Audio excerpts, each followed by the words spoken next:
Love. Do you remember when we first spoke? I'll never forget it if I live 10 times. All with you. You came to me at the county fair with my father next to me. We were showing our livestock and you said right there, with my father right next to me, "You're the prettiest girl I've ever seen. Will you go to the dance with me?" Remember? My father grinned for days, kept saying, "That's the way a couple should meet." We both said yes and went. We've never been apart. After all those kids and the work and all those seasons in the fields, I still love it, every minute of it. If I live another hour beyond these 89 years, I'd be torn between talking with you or thanking my stars. We've never stopped once we started. It was always us from the start. We were only 9 years old. Everyone said we'd outgrow it, but we didn't. We grew with every day and passing hour, but we had our problems. 3 of the children didn't live, but 5 did, and we lost the first farm and started over twice. And we loved the life we had. All the kids are parents themselves now, except the last. "Damn," you said. I can count how many times. The only time you ever swore was over him. Didn't he turn into a writer, a newspaper man? And you said that was worse than being something evil because he didn't work. Well, work he did was different. He went on to write some very nice things about us and the people around. When he moved away, we all thought he was lost, but he flourished and won awards. And whenever we read a newspaper and see his name, ours too, we're proud.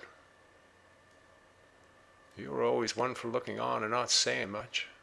Still are. Feelings don't change, do they? Whoever said you fall in love and don't know what real love is?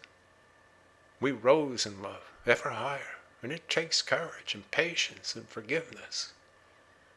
Whenever I still see you, my heart skips a beat. I don't want it to end, not today, no. If someone told me that boy who talked to me in front of my father that day at the fair, all those years ago, would turn into the one true love of my life, I'd have laughed myself silly. Yet here we are, and not at all inclined to leave. We were happy, still are, and with your big arms around me, I can't sleep without them. Good night, love.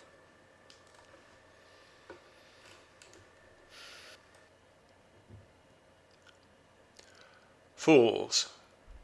You're too young to remember, but some time ago, I can't remember when, in the 50s maybe, after the war anyway, 2 young men, not much older than you are now, got in their heads they needed more money than they had. They were tired of working for farmers who didn't pay much but worked them hard, as farm work was back then, still is, but back then far harder. They took the farmer's rifle he used for squirrel and woodchuck and held up the county store down to Glen. It was the damnedest thing any of us ever heard of. They got the idea the store had lots of money. Every time they went there, they spent and saw others giving money over to the owner and his wife.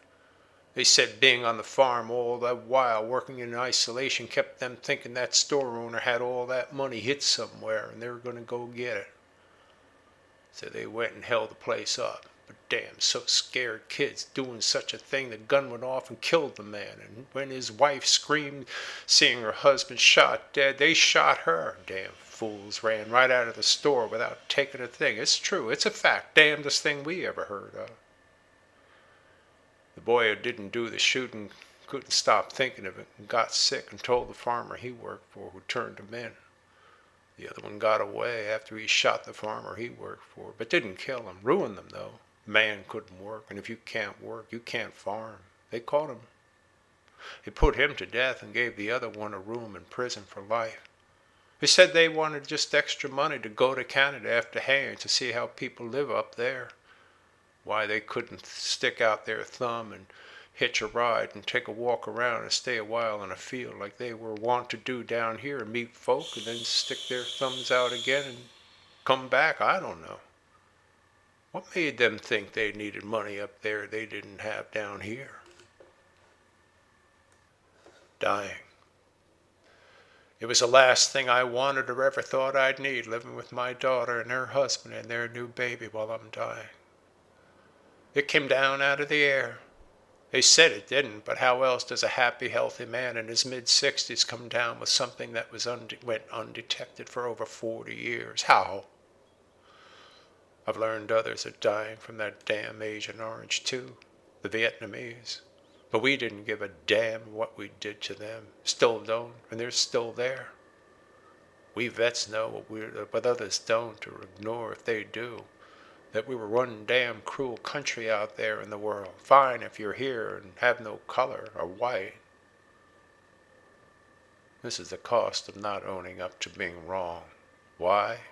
Embarrassed? So we were wrong. We can make mistakes as a people, a person, a country. I'm still not religious with one toe in the hole in the ground. But I remember what he said. Pride goeth before the fall. That'll be our downfall. Pride, stupidity, with our power makes us big and ugly and cruel. We should stop this win-lose split like it's a game. There's no winning where dead parents and children count as wins. This time before the end is an opportunity to see myself and how I behaved. How foolish I must look looking at my grandchild who doesn't care who she wakes crying. If I could cry just like her when she's hungry or wet or tired. She also laughs and smiles and loves life and doesn't even know what it is yet. She's just beginning while I'm in the next room ending. Sometimes I can't look at her, not able to know who she'll turn out to be or what she'll do and what work she'll take up, what passions will take hold in her and who she'll love and what will happen during her life. I'm missing it already and I'm still here. That's the cruelest thing. The other's embarrassing but necessary, but my son-in-law helps me. He's kinder and more generous than I was to my own kids. When people tell me the next generation down from ours isn't as good, I laugh in their face and cry at my own. I've loved life more than I ever knew and wish I knew it then and was braver. I don't mean in war or on combat, but with life itself. To grab hold of a big dream, bigger and bolder and better than I allowed.